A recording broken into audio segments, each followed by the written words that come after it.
The Neve and Max we need in 2025, 2026, and beyond. Isn't Neve a little problematic? Probably. I don't know. I know. But these are like women catching the cat. Or, well, they're not really catfish. You know what I'm saying. I'm with you a million. She's a little tired today, people. This show is, in a word, ridiculous. It is. But I'm here for it. There is so much air. There's so much just like in the car with them for 15 minutes. But I love it. I will follow them into hell. Let's go.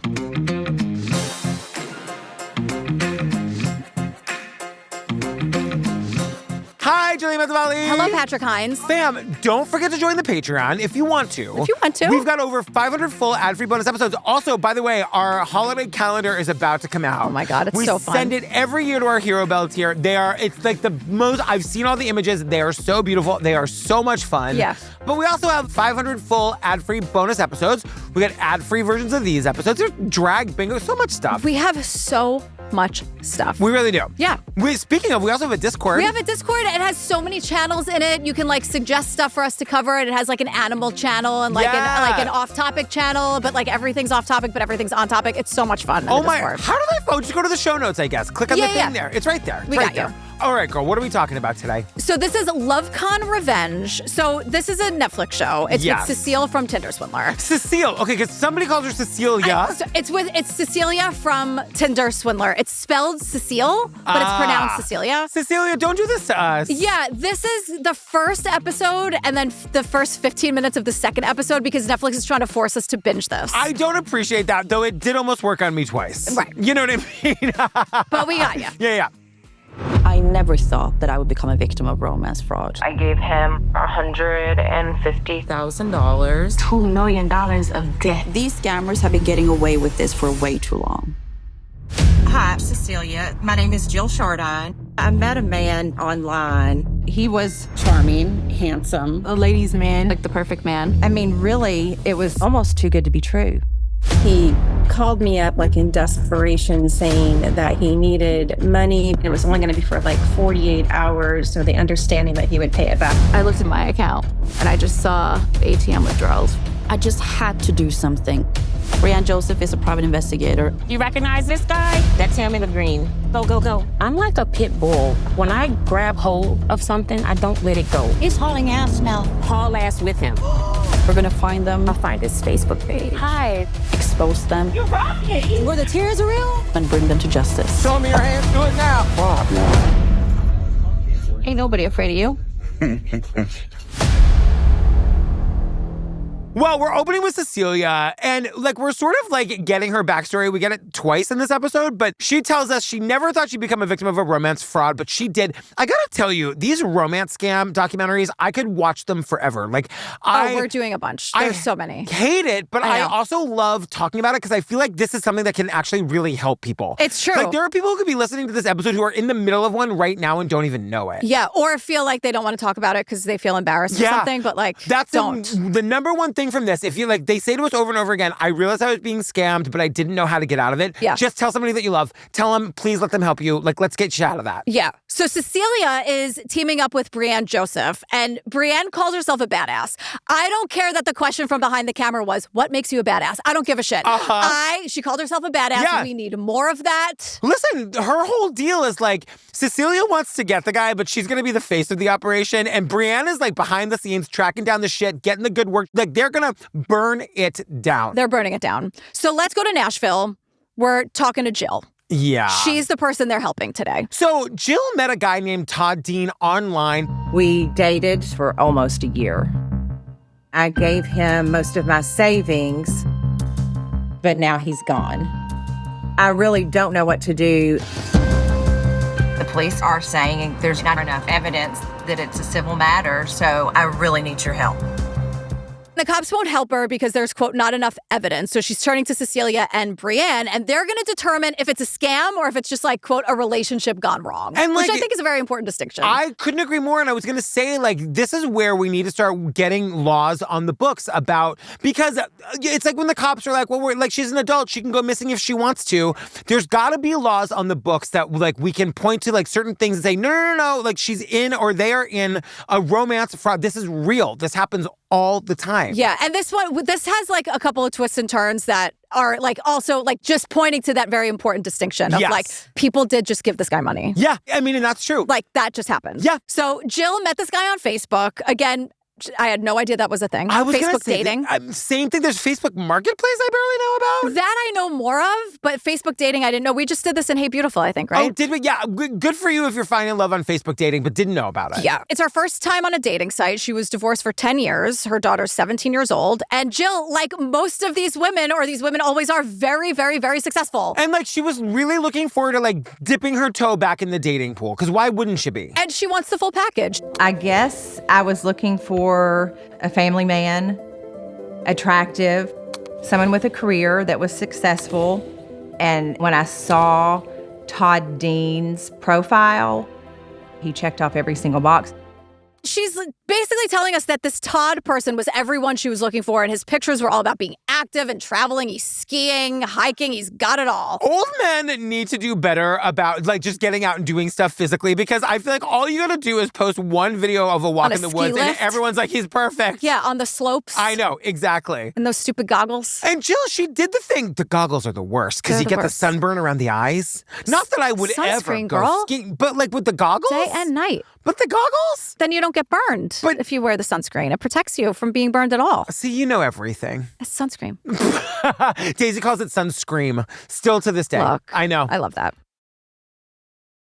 So Jill did the right thing. She Googled this guy. Right. She found a bunch of YouTube videos where he's talking about this wellness facility that I would say... Red flag number one. Thank you. If you're dating somebody new that has a wellness facility, run for the fucking hills. He's the CEO and founder of Sanjara Wellness. I love He can't pronounce it either. I was going to say, you distorted it the best way you could. Sanjara Wellness. And it's like, all right, mediocre white guy. I know. But the thing is, like, if this were real, like, he's positioning it as a place people can go for any kind of like illness, whether it's addiction or whatever. Like, it's a place to go and get taken care of. Like, places like that should exist and they should be accessible to everybody, by the way. And he's going to exploit the shit out of this. Exactly. So Jill is really impressed by what she sees. They get matched online, they're chatting, and Todd wants to meet Jill immediately, if not sooner. Now, I don't know that, like, that's a red flag for me. You know what I mean? Yeah. I don't know what the dating world is like. I know, these we days. are covering a show called LoveCon Revenge, so we're like, what is that? Totally. Because, like, some of this is like, when you match with somebody, don't you, like, immediately want to go out? And you're both excited to be dating. Like, your person should make you happy and butterflies and all that. Because otherwise, what are we doing here? Like, if you're on a, like, let's meet 2 weeks. No, like, let's go on a date tomorrow. Can we be happy about something, for God's sake? Can we find joy anywhere? Anywhere in the world. You know? So, their first date, they went to lunch. Jill's excited. She wore... I had on a red sweater and camouflage pants and boots.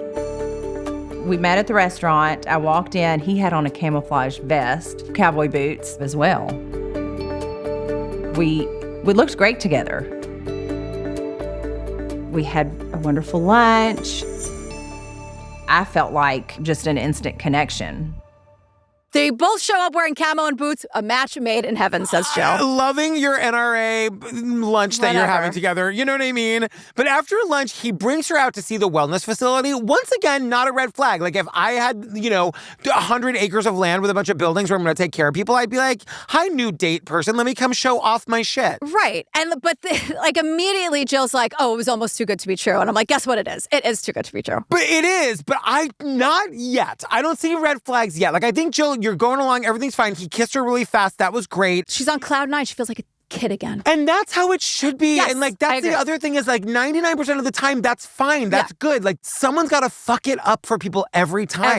Every time. So Cecilia arrives. She meets Ollie the dog. Ollie's very, very cute. Love him. And Cecilia is welcomed into Jill's home and she's like, sit down. Let me tell you a little bit more about this relationship. Yeah. This guy, this is weird. He is constantly, and I mean constantly, in touch with Jill, but sending endless selfies, endless videos, like love bombing all over the place. Good morning videos. Hi, I'm drinking coffee videos. I mean, a minute-to-minute update on his day in video form. I don't know why people want that. It's enough already. I mean, for me, I think for most people, that would be annoying. That is so annoying. Like, I love a text. You know what I mean? Like, I love a good morning video or a good night video or whatever. Even like 2 a day. I get that even that would be a lot for some people. I think I would like that. They're not even long distance. No. But like, to be sending 10 messages, video messages a day day feels like insane. slurping your coffee? Girl, enough. And she loves it though, you know? And Cecilie is saying like... This is called love bombing. Right. They shower you with love and affection to draw you in and make you feel special. I didn't even know about it either. I just loved love, you know? Yeah, So right. I didn't see it like that. Yeah, that's exactly what he did. So you went on a second date? Yeah.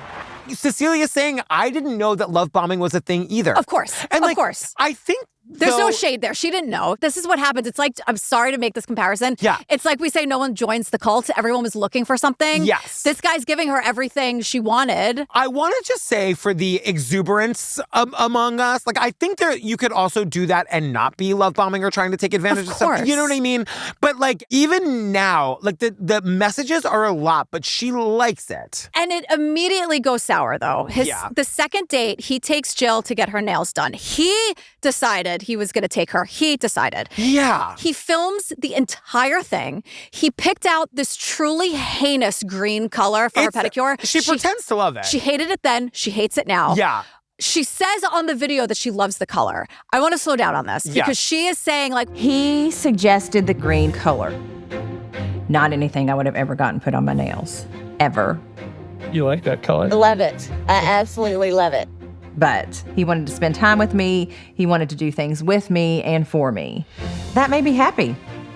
Well, he did a nice thing, so I feel obligated to love the color. And I'm like, friends, everyone, pull over, listen closely.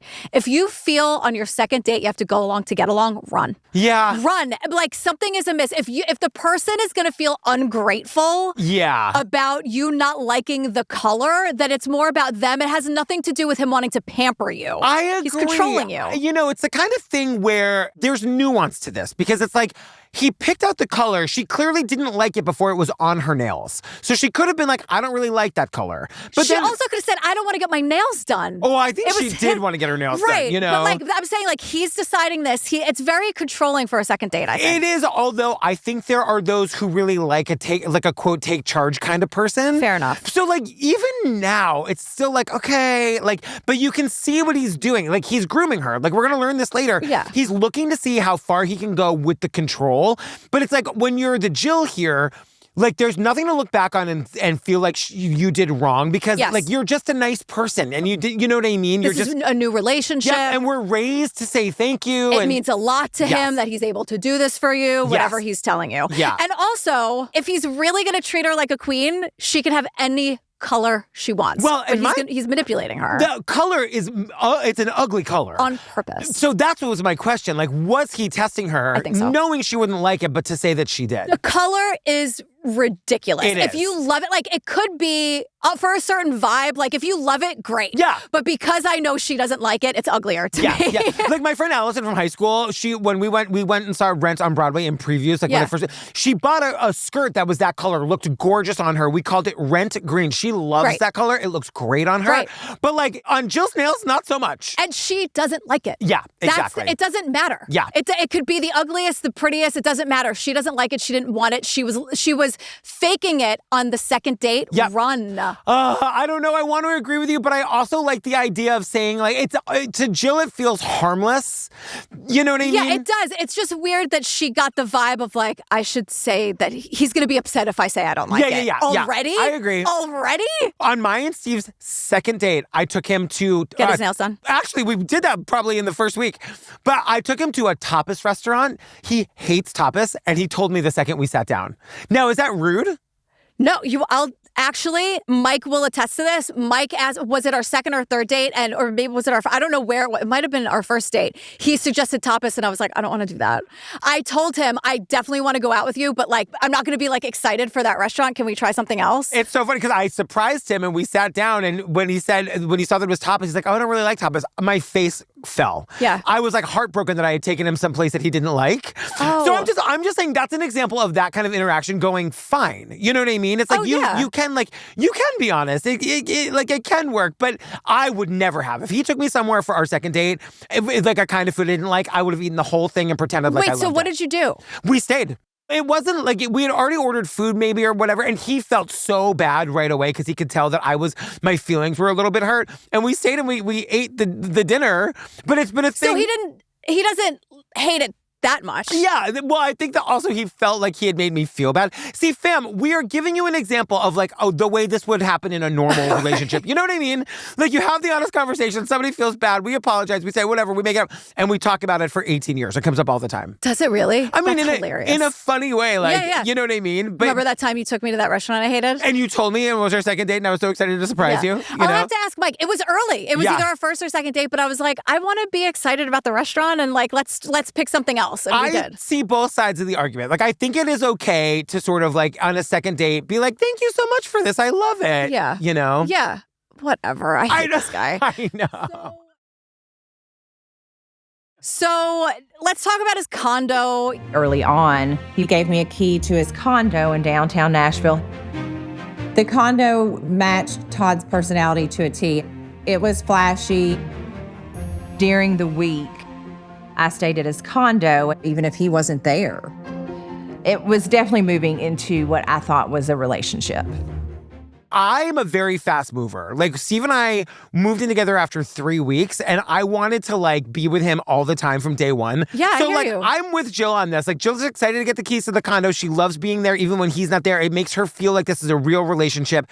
But I think he also knows exactly how it's going to make her feel. He's doing it on purpose. Because Cecilia says there are all different kinds of scammers, but there is a playbook, especially in the beginning. Yes. So, like, they all do kind of roughly the same things to draw you in. They will mirror you. They will pretend to be perfect for you. Lots of love bombing. Then they'll like let you in and be vulnerable and confide in you, make you feel special, or like try to meet your trauma. Yep. So it's like, oh my God, he's nice and sensitive and talks about his feelings and. Yeah. And that's where I diverge. You know what I mean? I'm as fooled as Jill is up through the condo. Well, I don't want to say fool. You know, I feel But bad. she was fooled.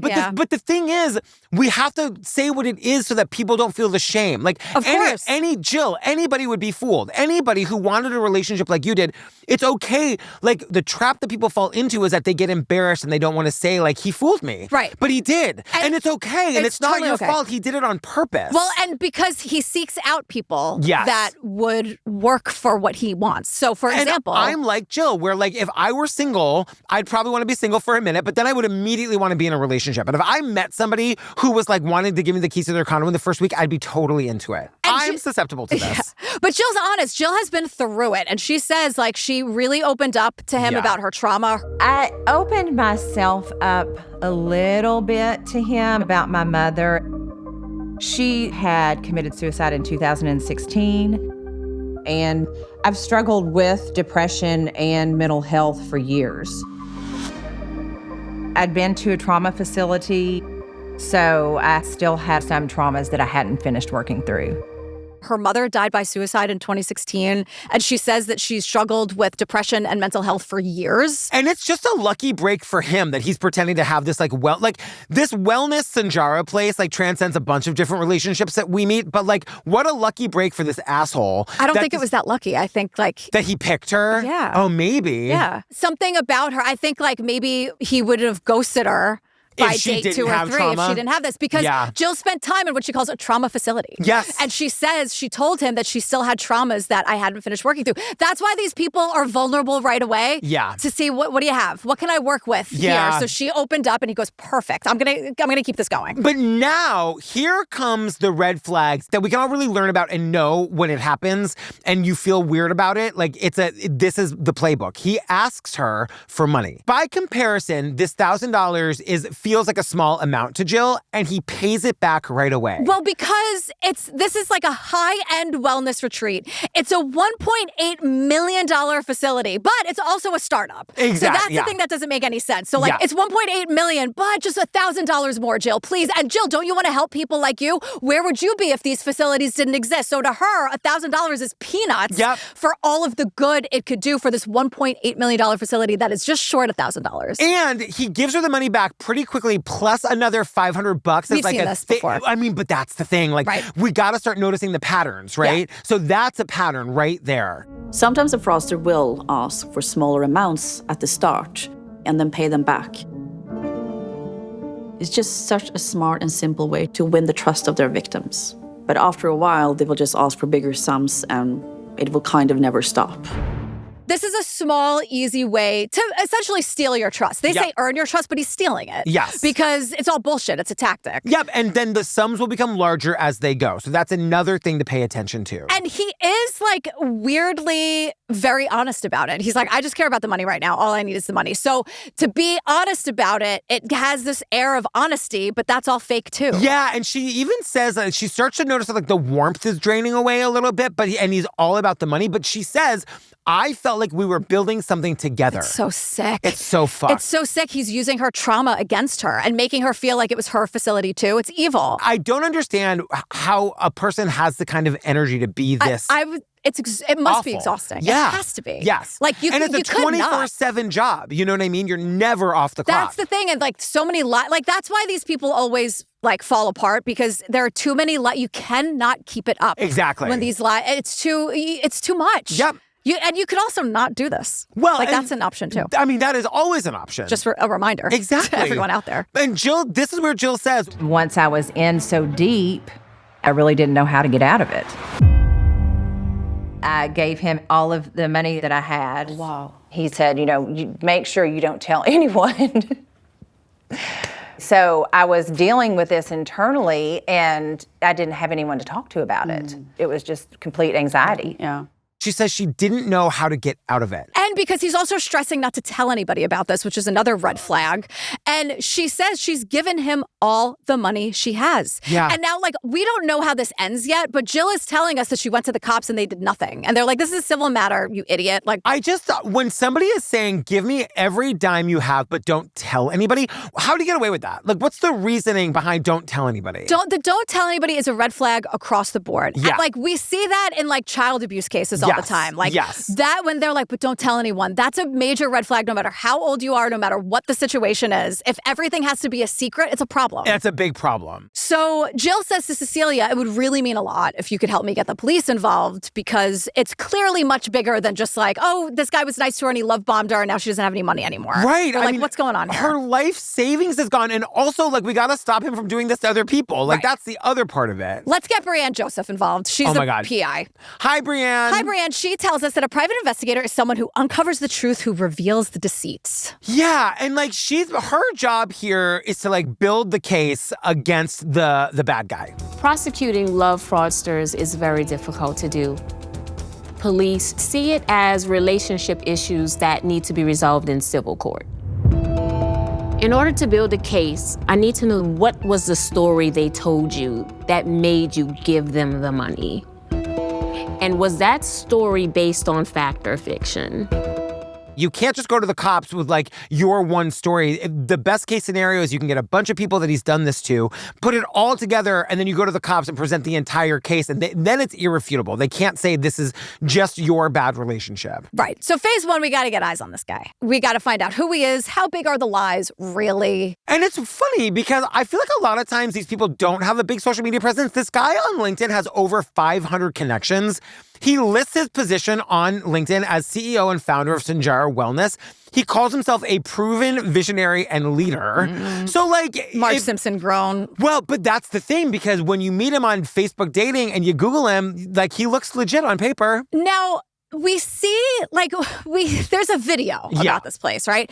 Todd's doing the narration. It looks like a lot of stock photos, a lot of stock videos. But we see people talk about this place.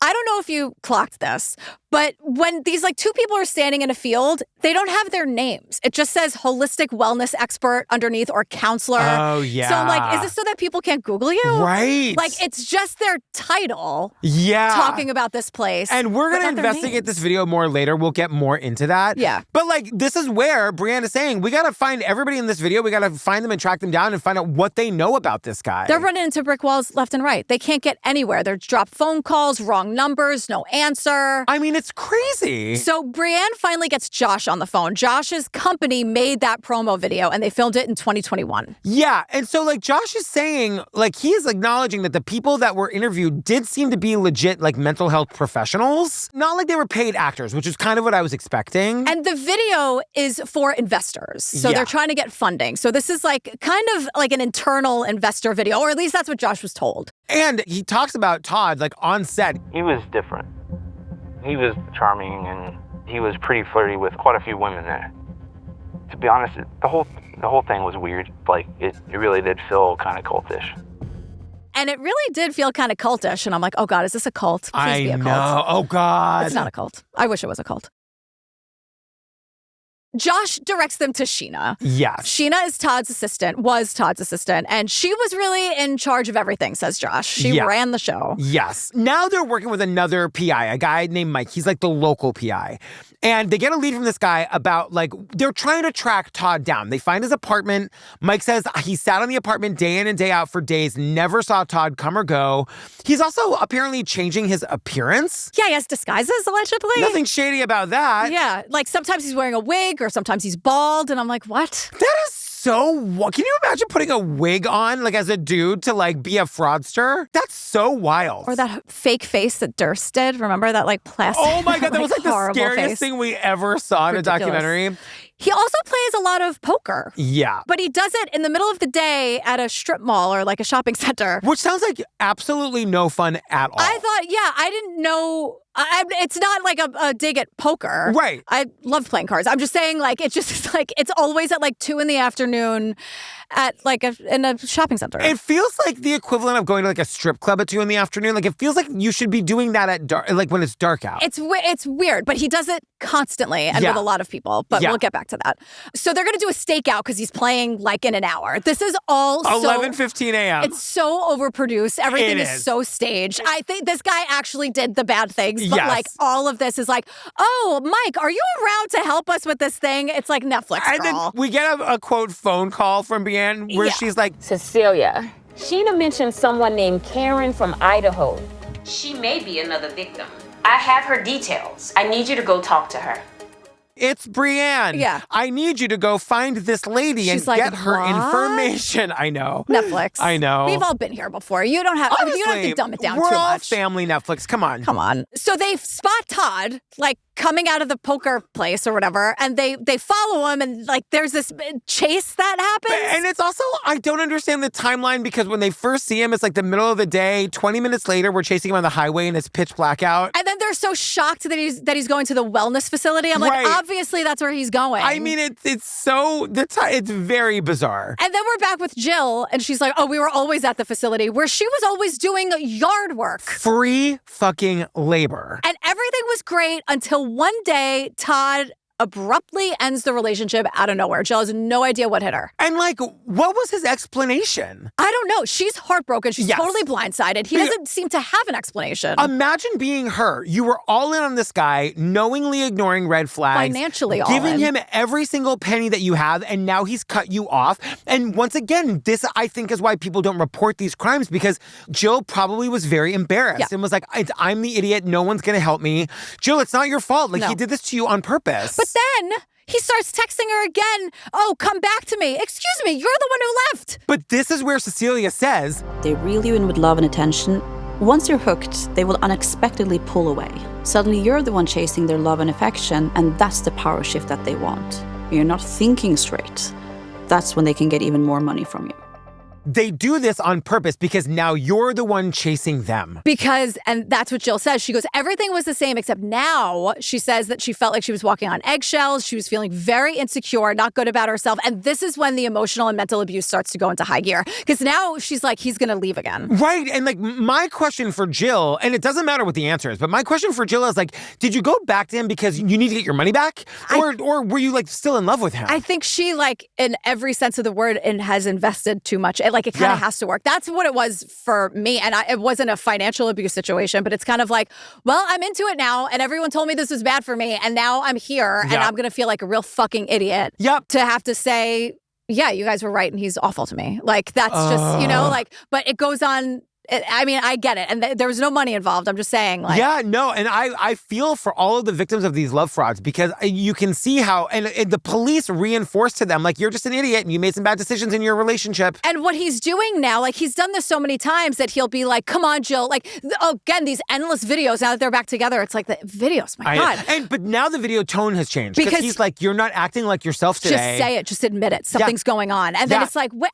nothing's going on. I didn't do anything. And it's like, well, I don't like your tone. And then you're like, what?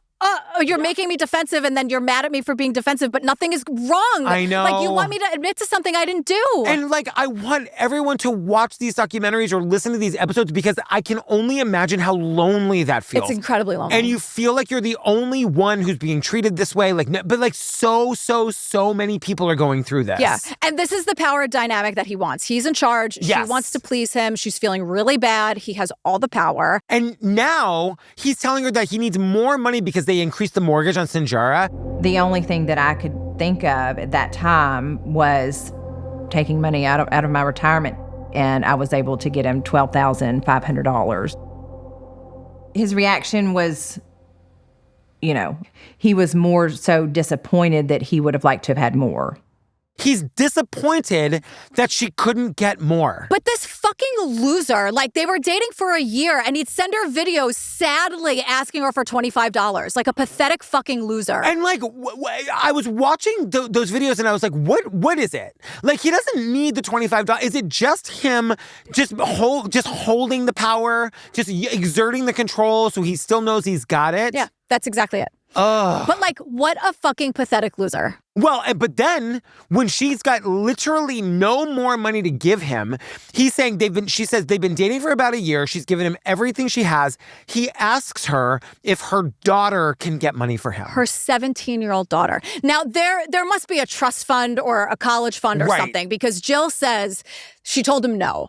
And she says, I didn't have control over it. And I'm so thankful for that because I don't know what I would have done if I would have been in control of it. And that scares me. Meaning. And she's sobbing saying it. She knows she would have given him the money. She would have taken her daughter's money in the trust or the college money, whatever it was, for this piece of shit who's just begging her for $25 every other day. Like, what the fuck? I mean, they are so manipulative that, like, Jill was just so all in. She would have given away, like, all of her like, it's so heartbreaking. And yet, Jill, it's not your fault. It's that coercive control that we've been talking about all these years. But this idiot love Khan too close to the fucking sun because this was a wake-up call for Jill. I realized, oh my gosh, I cannot believe that I've fallen for this man. Finally, I got to a point that enough was enough, and I was done. That was the end of any type of communication or relationship that I had with Todd. I was finished. Like, it woke her up and she cuts him off completely. Yes. But that also means she's never going to get her money back. You know what I mean? Like, it takes so much strength to do that because that inherent in that is acknowledging that unless Brianne and Cecilie show up in your life, you're never getting your money back. Well, guess what? They're here, Brie and Cecilie, and they want to find Sheena, the assistant, who like ran the whole show, according to Josh, the videographer. They goog and goog and goog and goog, and finally... Lots of Sheenas on Facebook. So many Sheenas. So they call her. No, they meet her. I'm like, oh my God, we're at Sheena's front door. We learned right away she's got 3 girls and 4 boys, 7 kids. Jillian's covering her face. It's too many. I know. No. I know I'm not allowed to have an opinion on this, That's and not you can true. be mad at me if you want the world. But too many kids. Just in Sheena's defense, there does come a point where the kids just start to raise themselves. Like, there does come a point where there's so many kids, you almost don't have to pay any attention. You know? Don't say that, because then the public has to suffer. Well, but I mean that, like, you gotta feed them, you gotta bathe them, you gotta, like, let them not commit murder and be assholes. But, like, you know what I mean? Like, there's so many of them. Go play. Go play with your daycare. It's a lot. Could I remember 7 kids' names? I'm not sure I could. No. I don't think I could. That's why you do that thing where you name them all with, like, the same starting letter. Or that, like, when you say it, it rhymes. Jesse, Joey, whatever. Like, that's Sheena in Good Will Hunting. And Mina and Mina and Jordan. Blah, blah, blah. Yeah. Well, he says his siblings' names really, really fast. Totally. And then she's like, say it again. Yeah. And the baby she's holding is, like, teeny tiny baby. She has 7 kids. She must love having kids. We're not here to talk about that. I know. She has a story to tell. We got to move on. It's a lot of kids. So I know. It's a lot of kids. We get the lower third. She's the former personal assistant. Yep. Sheena says they met on Facebook, which is apparently this guy's like hunting ground. Yeah. And like it was one of those things where it was like they do an online phone interview and then minutes later he calls her. He's like, I want to hire you. And she's like, great, let's do it. And Brie is like, yeah, but what is this facility? Like, what is it even? Well, and Sheena says, like, there's a difference between what it is and what it was meant to be. When we started talking about the finances of Sinjara as a business, that's when I realized it wasn't exactly what I thought it was. I started questioning, like, how are we gonna pay things and do things if there's no money? It was meant to be, as we've been saying this whole episode, this amazing wellness retreat where people with any sort of malady can go and get better. But like, as you were saying, it's never opened. It's a startup. It's like still in like the funding phase or whatever. And she says there was no money. We weren't open. He was getting money from investors. And so Sheena says to him, so your investors are investing in an idea? And then she like cuts herself off and she says to Brie, don't say that to him. He hates He that. does not like that. Now, and I'm like, she's like, we had a lot of fights about it. And I'm like, the phrase investing in an idea is like a major trigger for this guy. Yeah.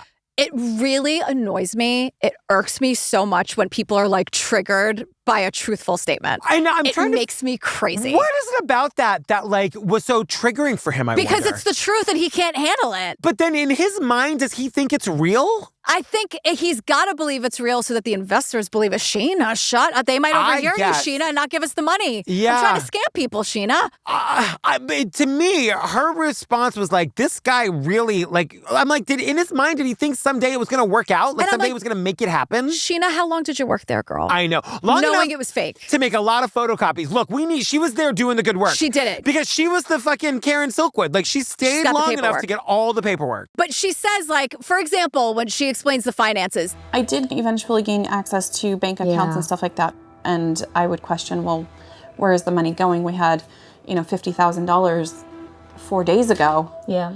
And now we're scrambling because we have $500. And then 4 days later, they'd only have $500 in the account, and no one was allowed to ask where it went. Exactly. And no one was allowed to talk about it. Sheena's like the only. I just wonder when the day was that Sheena's like, you know what? I should probably start photocopying this shit. You know what it was? Is when she started seeing that he was using the money for personal reasons. Yeah. Which is another scam. Another word for it is fraud. Well, because also she tells us that before she came on board, Todd was also getting, quote, private loans from women in his life. Like Jill, Karen, several others.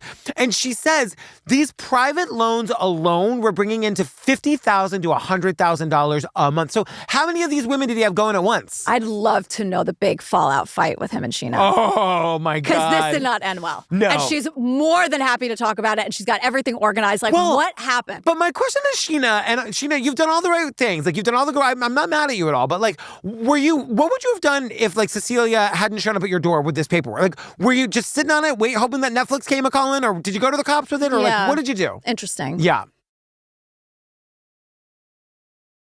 So in the financial documents, there would be these large amounts from, quote, investors, women like Jill. Yeah. But then a lot of much smaller amounts, like $22, $31. But remember when he asked Jill that time for $25 and she probably gave it to him? But like over and over again, like all of these little amounts. So Sheena says something that is like maybe the most chilling line of the episode. Because she says, he always preyed on the people that We're vulnerable. Yeah. Felt like he was turning Sanjar into a hunting ground. So he could find all of the vulnerable women because that's what he was looking for. it felt like he was turning this mental health facility into a hunting ground. That's what he was doing. Because he was using these vulnerable people who would really appreciate a place like this or have been in a place like this. Yes, and that's why he's like bringing them there to show it off to them. And it doesn't exist. Right. Like it doesn't, I mean, it's not the, real. The buildings exist, the grounds exist, and the video of what it will be exists. Jill's doing all the yard work. I know. It's a $1.8 million facility, but he just needs $25 more. I want to know, where did this come from? How long was it there? Did he have it built or did he buy it? Like, what on earth? I don't understand. What was actually in those buildings? Yeah, or just like, oh, this will be where the thing will be. Yeah. What? We'll put the cold plunge in here. What? You know? Here's where the beanbag chairs will Also, go. don't put a cold plunge in a wellness facility. You know what I mean? Nobody wants that. Sounds horrible. People go into cold plunges because they think they're supposed to, but like, I'm anti-cold plunge. I'm anti-cold anything. Like the polar bear? Oh, well, that, but you know, like these like cold plunge, like I went to a gym that had a cold plunge bath. We're not doing that. No! And they tried to get me to do this thing where I'd go into the sauna and then go into the cold plunge. I was like, are you out of your fucking mind? So Brie calls Cecilia and she's like, girl, we have the smoking gun. We have bank statements showing that all of the money for this business actually went into his personal accounts. Like, once again, Sheena, way to think ahead. You know what I mean? Like, photocopy those statements, hope Netflix shows up. So let's go to Sun Valley, Idaho to meet Karen. Yeah. Cecilia goes to speak with her and Karen's like, I've known this guy since long before this bullshit wellness retreat. I kind of love Karen because she has no idea how rich she is. She's very rich. She's so rich that like she barely can even tell that she's rich. She like forgot that this happened. She totally forgot. She has a line coming up that I'm obsessed with, but she says that she met Todd skiing in Sun Valley. They're on the ski lift. He they're jumped chatting. on the lift with her. This I know. is so annoying. But he starts like quizzing her the second they're on the lift. Wouldn't this make you crazy? What do you do? Where do you live? Are you married? Barf, who I know, are you? I know. Can I do anything? Can I have my nachos in peace? Can I do whatever? Some people love it. Karen's one of those. I probably like it too. Well, she goes, he seemed nice enough. Yeah, real big endorsement. Also, Karen's not that mad. You know what I mean? I know. Karen's got money to burn, but she says they went into the lodge that night and it seemed like everybody knew him. Like, that's the other thing that we see all the time is that these people somehow in all of these like super rich places make it seem like everybody knows like them. That creepy mom. Yes. That con mom. The con mom one. Yeah. She'd go to those fancy hotels and they'd roll out the red carpet for her. So he tells her, I'm an entrepreneur from Seattle. And she goes, I lived in Sun Valley for a long time, or as a second home. So I knew that that was not the kind of place that you would hang out if you didn't have any money. Yeah. He seemed to be a successful businessman. She goes, well, I lived in Sun Valley for a long time. I mean, as a second home. Well, you know. And she says it as a throwaway. So and then she tells us how expensive it is. And she's like, so I'm rich, he's rich. Yeah. Match made in heaven. Exactly. So Todd tells Karen about all of these, quote, investment opportunities. And he'd pitch it like he's doing her a favor. And also she says, but it was a bunch of different little ones. She goes, he wasn't asking me for $100,000. He'd ask me for like $5,000 at a time. You know, $5K here, $10K here. Yeah. And she's like, all of a sudden one day I started taking notes and I was realizing how much this added up. And then in that moment, she realized that she'd been scammed. And I'm not making light of what Karen has been through, but she kind of says it like with a chuckle, like, oh, I was scammed. To the tune of $25,000. Yeah. But I don't know how, Karen doesn't even know how, but she gets him to sign a document admitting to the fact that Todd owes Karen all of this $25,000. And she says that, like, I think that he agreed to sign it because it made him look legit. Like, that, like, it feels like this was his early days. He was getting his sea legs for being a romance scammer. And this was the early incarnation of, like, borrowing $1,000 and then paying it back. And let's not discount the delusion. Yeah. He's going to make it seem like, well, this makes me feel like I'm a businessman. Totally. Like businessmen sign documents. Yeah, like, all right, yeah. Loser. Oh my God. You need $25? So right. Take a walk. You can't have my money. But then, like, once he defaults on, you know, he probably makes 2 payments and then he defaults. And she says, her lawyer says, you can either let it go or you can file this with the court to create a permanent record. So she's a boss. She files it with the court. And she's like, as soon as I did that, I started getting contacted by other people to find out if this guy was legit. Because it's public. Exactly. So then, like, Karen starts hearing from all of these other people he scammed because they'd look him up, find the court documents, and then call Karen. Yes. And be like, who is this guy? Suddenly poor Karen's the go-to. She's like, what? I know. Over a measly $25,000? Hold on a second. Karen. I've been living in Sun Valley for quite some time as a second home. Second home. So Karen writes an official statement about what happened. She gives Cecilie all of her evidence, plus like the names and the contact info of the other women who reached out to her, or that Karen knows about at least. Well, which is really important because as Brianne keeps telling us, the police historically don't take these cases seriously. So it's on us to make it airtight. Our challenge is to prove that they're not alone in what they're accusing this person of. If we can corroborate their stories and show a clear pattern of behavior, that'll help us prove that Todd is a fraudster. The more women they can get on record, the better it's going to look for Jill's case when they go to the cops, because they can say, he did this to her. No, this was not like a romance gone wrong. There's 8 other women. There's a trail of him being a romance fraudster. Yeah. So that's what they got to get all these women on the record. So Donna, Christy, Teresa, Missy, Bridget, all the same shit. The grooming, the money. Yeah. So they all agree to give formal statements. Now we're back at Todd's midday poker game at the shopping center. So wild. So they're trying to catch him in the act, because if he's currently scamming someone, that could help the case too. Like if it's actively happening now. Yeah. And they see him go in, and like we're seeing the text back and forth. There's 2 women with him. He seems to be closer to one of them. And then he leaves with that woman. End of episode 1. Right. So now the first 15 minutes of the second episode is wrapping up the story. It's weird and annoying, but here we are. I'm going to make a plea. I did this on a previous episode about this episode. Netflix, don't do this. Please. Like, let this be. You know what? We're going to give it to you this one time. One time you can let the first episode bleed into the second. It's so stupid. It is also sloppy. Like, it's very sloppy. sloppy. You know what this I mean? Whole Like, show is sloppy, if I may. It is pretty sloppy. Cecilie, I'm happy you're here. Bree, very nice to meet you. I'm gonna watch every single episode. Of course we are. But like, it's a pretty sloppy show. But we gotta call it like we see it. Yeah. So there's like this woman. He like leaves with this woman. So Jill knows who this woman is. Her name is Kit. Great name. And Todd introduced Kit to Jill at poker one night. And I'm like, oh, we're all playing poker. Yeah, got it. Exactly. And Jill says she knows that Kit has given Todd a lot of money. Yeah. Jill has taken Kit aside and been like, girl, he scammed me. He's scamming you. Kit does not want to hear it. She's in hook, line, and sinker. Yeah. So Cecilia writes Kit a note and leaves it at her house. And Which she's is like, pretty brave. It's like, it's that thing where she knocks on the door. Like, she wants to have a conversation with her, and she wants to approach it from the point of view of like, I've been through this too. This happened to me. No judgment. I just want to help. And she says, like, the thing about these romance frauds is you have to want to get out. It's not, we can't pull you out. You have to want to get out. You have to see it for what it is. Yeah. So now we meet, she's like, no judgment, just support XOXO Cecilia. Yeah. So we meet Tara, who's another woman that Todd wanted money from, but she has a secret recording of Todd. That is unbelievable. And Todd wasn't trying to get Tara's personal money. Like, she's a mortgage broker, so he was trying to refinance Sanjara. So, like, he's got to go to Tara. I gotta say, like, from the Sheena, who just knew to make the photocopies, and Tara, who's like, she's just a mortgage broker. She's not in a relationship with this guy. No. The foresight to know to hit the record button on your phone when he's not looking. But she says what happens is even before that, she's like, there were so many delays, but she goes, he would send me endless text messages. She says, I've never had a customer ever send me a selfie. It's so... what's the word? It's so inappropriate. This weird like selfie thing. And then after all of that, already she's like, what is going on with this guy? Then he's like... And he said, hey, Tara, would it matter in getting the refi if somebody's filing suit against me? And he just starts talking about all these women and the Todd hater group and all these things that he's done. I'm literally just sitting there in absolute disbelief. Yeah. Hey, so if there's a lawsuit, is that going to affect my refi? And she's like, yes. So he lays it all out for her. He turns to get a sip of water. She knows she's about to get the story, hits record on her phone, puts it in her pocket. And of course, the recording is clear as day. All these women are crazy. Yeah. Everyone's out to get him. Now, can I ask you a question before we go any further? Sure. I don't understand. I mean this. I'm not pandering in any way.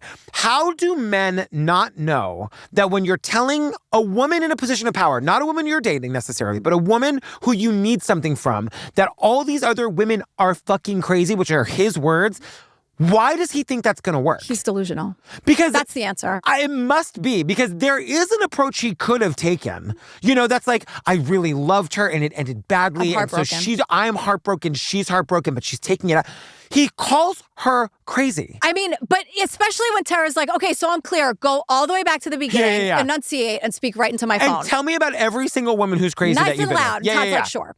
So Karen, the victim with the public record, the super rich lady, she's, quote, mentally deranged. Yes. Sheena, the former assistant, just didn't like being told what to do. She didn't know the power dynamic, right? She wanted to be the CEO, but he's really the CEO. Like, I get it. You're a big, strong man. You're not. Jill wanted a big, deep relationship. He just wanted to have sex with her. She says that she lent me $25,000. That never happened. At which point...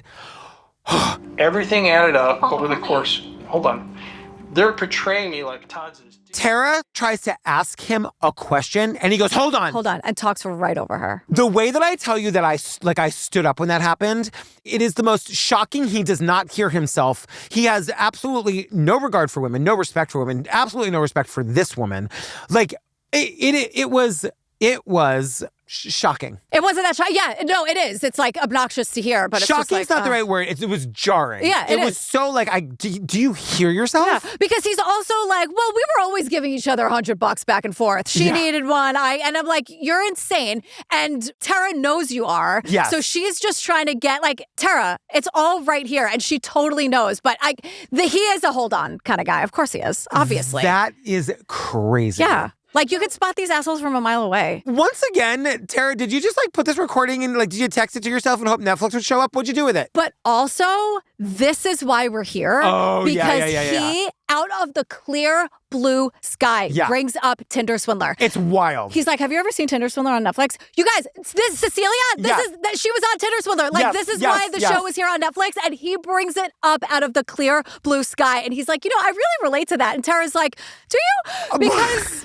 those women were scammed. Yes. And Todd's like, no, hold on. No. He loses his breath in that moment. Ooh, okay. Yeah. No, you're such an idiot, Tara. Yeah. What I meant was, clearly, but you're a fucking idiot that you don't understand. Hold on. Because, well, I'm the opposite. Okay, so I'm not the swindler. I'm just a guy doing the best I can, and I've been supported by wonderful people. I related to it so much because I'm not scamming people. Exactly. So I am so not a scammer that I related to it. Yep. You wouldn't understand. You're a fucking idiot. Tara's like, he's just freely admitting that these people are just giving him tens of thousands of dollars a month. I'm so blessed. I have the best friends in the world. I have friends who are giving me $10,000 a month. Her eyes are popping out of her head. She cannot believe what she's hearing. Tara goes, you have friends that are giving you $10,000 a month? The best thing in the world is that she's making him just repeat all the insane things that he's saying. And I love that he just has no idea that he's being recorded. And he's like, I'm not swindling. Not a single swindle. It's Tara. So Tara's on board. She's going to do whatever she needs to do to help this investigation. Brianne, again, is just saying that, like, it's our job to compile all this evidence and bring it to the cops.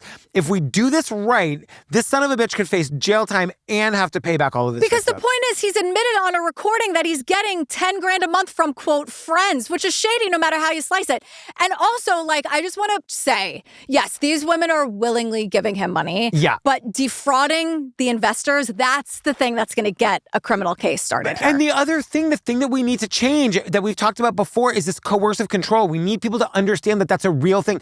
Sure, they're willingly giving it to him. Like, he doesn't have a gun to their head at the bank, but like, he has groomed them to the point that they are completely under his power. But we wouldn't have a case if not for, quote, defrauding the investors, because all of that money is going through the, quote, business to his personal account. No, I get it. But all I'm saying is, like, the change I want to see based on all of these, like, love frauds that we're exposing and seeing is, like, a new understanding that coercive control is a real form of, like, abusive manipulation. Right. And it should be against the law. Yeah. You know? So these three women walk into the precinct, no cameras. Like, she's like, hey, my name's Jill and I want to report a fraud. No camera, but we do get the sound. They are mic'd up for Jesus. So they speak to someone who has to get a sergeant so we can, quote, figure out what we're going to do. This cop is like, let me call my superior. He makes these women wait for 4 hours. In their car. Now, I don't know, like, what, if this is in the editing, if this is drama for Netflix. I just don't know what the truth of this is. But, I mean, like, they're just sitting in their car for 4 hours. It does seem like when Officer Davis shows up that he has spent some of that time sort of looking through it and sort of understanding what's going on. But, like, I do think they want to show, like, this isn't easy. You know what I mean? Like, of course. You got to sit there and, like, if they say a cop is going to call and, like, actually give you a case number this time, you just got to wait, which is just crazy. And he says, I was looking at the total you had. That alone is breaching into felony territory. It's gone past the civil matter into a criminal matter. There's a likelihood it could be taken out of our hands and into federal hands. It's gone past a civil matter into a criminal matter. And because of the amount of money. And Cecilia exchange a look that I don't care if it's staged. I love it. It's like out of a sitcom. They're like, yeah, totally. Yeah. It's the we did it look. Yes. And it's great. I don't care how staged it is. Well, and the thing is, like, they get a case number. That's the thing. Like, that's the white whale in these cases, of, like, actually getting the cops to file a shit that you can then follow up on. And that's all she wanted, was to just be heard. That she's not crazy, that he was wrong. I'm sure she'd like her money back. Yeah. You know? And, they believe her. That, they believe that he did the wrong thing. He was defrauding people. He was like the bad guy here. That's all she wanted. And I'm sure that the cameras from Netflix don't hurt. You know what I mean? Well, yeah. So 8 months later, he's on the news. He's been outed. The Selfie scammer is all over the news. He's being publicly outed as a fraudster. Dragged to court. We get the on-screen text at the end. We learn Todd Dean has been declared bankrupt. He has to sell Sanjara to pay off his debts. 8 women have now come forward claiming that they've been defrauded by Todd Dean. Jill and other women continue to pursue justice through the legal system, and Todd Dean denies all allegations against him. The only thing we didn't get was the moment of like Bree chasing him down the street. I know. I wanted somebody to yell at him. Now, I have a quick note. Ooh. So obviously the show's like super produced. Yeah. When I was Googling where he is now, I stumbled on a blog post from the Ex-Wives Undercover podcast. Do you know about this podcast? No. So this is the podcast that was turned into the series Don't Date Brandon. Oh, yes. That we're absolutely doing. Yep. But they really break down a lot of the stuff that Netflix left out. So go find that. It's the Ex-Wives Undercover podcast blog. Oh, shit. Just okay. about how like this is really staged and overproduced, and like we did a lot of work on our podcast and Netflix took all the work. Yeah, and like yeah, we're yeah. glad he's being dragged, but like here's how it really happened. Totally. Oh my like, God. Apparently one of the women on the show like dubbed him the selfie scammer, and then Netflix like stole it. Oh my God, really? Yeah, like still. So we're definitely doing Don't Date Brandon. Okay. It is insane. Oh my God, I can't wait. But these women like came together to make this podcast to bring this guy down, and now there's like a Paramount series about it. Anyway, if you want a deep dive on this story, go check them out. Oh my God, girl, we did, what's it called, the selfie scammer? Yeah, Love Con Revenge, season 1, episode 1, and 15 minutes of episode 2. Are we going to do all of them, or should I just watch it on my own? You can do both. Okay, great. Totally. Yeah, we have plenty of bonus episodes coming up, so. Yeah, fam, speaking of which, don't forget, we've got a Patreon if you want even more bonus episodes. Yeah. Over 500 full ad-free bonus episodes to download and binge the second you get them. Look, you're all going to be traveling a lot over the next couple of months. It's true. If you want more GP and me to travel with you. Oh, cute. You know what I mean? Yeah. We also have a Discord. We also have a Discord. It's really fun. We're just like hanging out in there, sharing information, I was going to say, which sounds very shady. We're not at all. But we're just like, what are you watching? Here's my cute pet. It's very sweet. Okay, amazing. What are we doing next, girl? Oh my God. Oh my God. Hunted by My Husband, the untold story of the DC sniper. Oh my God. It's on HBO Max. It just came out. Okay, amazing. It is terrifying. All right, fam, stay tuned for the trailer for that, and we love you. Oh my God, we love you so much. Should I be scared? I was very scared. Okay. Mike kept walking by my office like, he's like, your mouth has not closed. It is wild when that happens. That happens to me sometimes too. I could not believe it. You're going to be furious. Yeah. All right, we love you, fam. We love you. Stay safe, please. Bye. Bye. The sniper shootings have been in Maryland, DC, and Virginia, and the fear is spreading. Somebody's been shot down. My husband has been shot. There's blood all over. 2 snipers in a white van. That's all we had. We were getting hits by the thousands, but we were chasing ghosts. When you have the President of the United States inquiring what's the progress, there's pressure. The crime scene was being searched. A tarot card was found. It said, "For you, Mr. Police, call me God." He was in control. He decided who lived and who died. The FBI said, "Miss Muhammad, didn't you know you were the target? You're that sniper's wife." The man that I married was a complete stranger. Gaslighting, coercive control, manipulation. John kidnapped the children. He was a ticking time bomb.